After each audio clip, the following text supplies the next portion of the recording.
Scrolling. ஒரு 60 seconds உங்கள் டைமிங்காக spend பண்ணுறீங்களா? இது வந்துட்டு உங்களுடைய இன்ஃபர்மேஷனுக்காக தான்.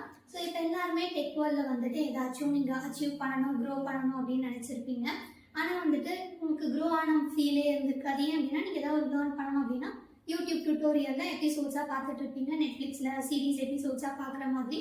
பட் ஆனால் உங்களுக்கு வந்துட்டு இந்த க்ரோத்தும் தெரிஞ்சிருக்காது. ஏன் அப்படின்னா you are doing a big mistake. So நீங்கள் வந்துட்டு ஒரு ஜெயிலில் ட்ராப் ஆகிருக்கீங்க, டுட்டோரியல் ஜெயிலில் வந்துட்டு. ஸோ அந்த ஜெயில் வந்து நீங்கள் ஃபர்ஸ்ட் வெளியில் வாங்க, உங்களுடைய க்ரோத் உங்களுக்கு தானாக ஃபீல் ஆகும். அதுக்கு நீங்கள் என்ன பண்ணணும் அப்படின்னா சின்னதாக நீங்கள் ப்ராஜெக்ட்ஸை பில்ட் பண்ண ஸ்டார்ட் பண்ணணும். மினி ப்ராஜெக்ட்ஸ், மைக்ரோ ப்ராஜெக்ட்ஸை பில்ட் பண்ணுங்கள்.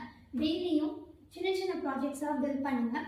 ஸோ இப்போ வந்துட்டு நீங்கள் ஒரு கம்பெனிக்கு போய் இன்டர்வியூ அட்டென்ட் பண்ணுறீங்க அப்படின்னா நீங்கள் எத்தனை டுட்டோரியல் வீடியோ பார்த்துருக்கீங்க, எத்தனை எபிசோட்ஸ் கம்ப்ளீட் பண்ணியிருக்கீங்க அப்படின்னா அவங்க எக்ஸ்பெக்ட் பண்ண மாட்டாங்க. உங்களால் என்ன பில்ட் பண்ண முடியும் அப்படின்றது தான் அவங்க எக்ஸ்பெக்ட் பண்ணுவாங்க.